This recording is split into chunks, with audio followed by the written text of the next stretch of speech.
My name's Astri Snodgrass, and I teach drawing and painting here at Boise State University. I have lived all over, spent time in Norway and Argentina for language studies. Generally, the way I approach my work is thinking about how one acquires language. If you're just beginning to learn a language, you don't have a very robust vocabulary, and you have to find a way of talking with the limited vocabulary that you have. So that's usually how I approach new techniques in the studio. I think about what can I do with my limited skill set in this new material. For example, sewing, I only learned how to machine sew about 3 years ago.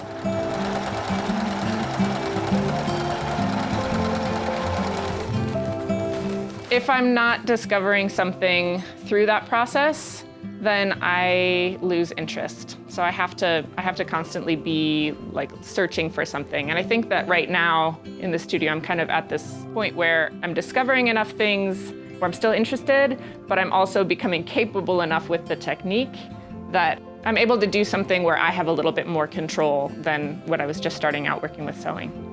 I start out by coloring the paper with water media, so sometimes that's acrylic paint or acrylic ink, dye-based drawing inks that I use little pipettes to paint with instead of a paintbrush. In a way, I'm kind of dyeing or staining the paper, which feels significant that it's a stain rather than a paint. So after I've stained the paper to lots of these different colors, and I divide it into long strips to kind of prepare the material for sewing. And then I sew almost how you would make a coil basket on a sewing machine, so it's strip by strip. And I think a lot of that is informed by my background as a knitter, like thinking about short rows is a way of forming shaping, so it becomes a little bit more sculptural and less like a regular form coiled basket.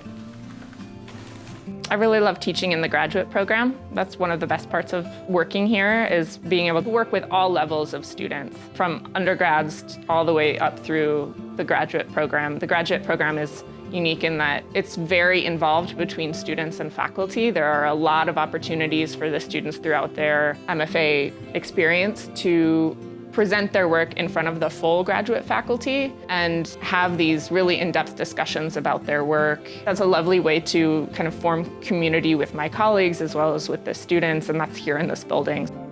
For people who are put off by art because they feel that they don't understand it or it's inaccessible to them, there's so much more to the way that art can enrich experience or enrich one's life other than whether you understand it logically or conceptually, because that comes with time and that comes with understanding of cultural context and art history and the context of the artist. And a lot of that should come through dissemination through museums or galleries or the artists themselves. The other part of that equation is the viewer.